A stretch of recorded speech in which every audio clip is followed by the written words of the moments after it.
Hello guys! Welcome back to our YouTube channel. It's me again, May. So, itong video na to guys ay simpleng get to know me more. So, ako nga pala guys ay si Jillian May and I am currently 14 years old, turning 15. So, upcoming grade 10 nga pala ako guys ngayong school year 2025 and 2026.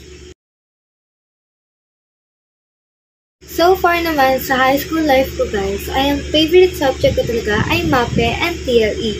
Bukod sa nagagawa ko yung mga hobbies ko, ay marami din akong natututunan doon. And for least favorite subject naman guys, ay siguro yung physics, chemistry, and analytic geometry. Doon talaga akong hinang-hina kapag nag-lesson si sir or si ma'am. So far guys, ay yung favorite memory ko during my junior high ay yung sumali kami sa festival dance. Siyempre, iba talaga yung bonding nun and yung pagod. Siyempre, hindi mawawala yung pagod dyan kasi araw-araw practice talaga and ulit-ulit ng sayaw kahit pagod na pagod na para lang ma-perfect yung step or yung scene na yun.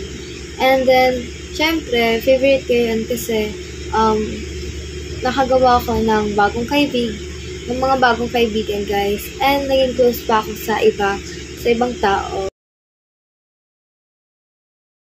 Siguro yung isa sa worst experience ko ngayong junior high guys ay yung naibagsak ko yung isang subject ko sa exam kasi hindi ko talaga magets.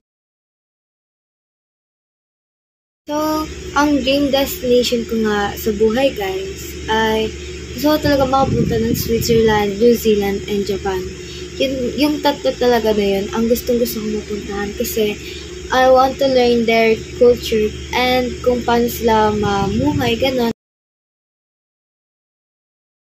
I-mention ko sa live na yan na I wanted to be architecture kasi yun talaga yung pangarap ko simula bata ako. And also, engineering, civil engineering, kung hindi ko kaya ng architecture, mag-engineering talaga ako.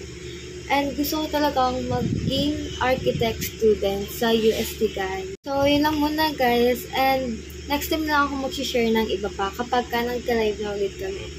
So, don't forget to hit that like button guys. If you like our video, don't forget to buy us a cup of coffee or coffee. See you next time. Bye!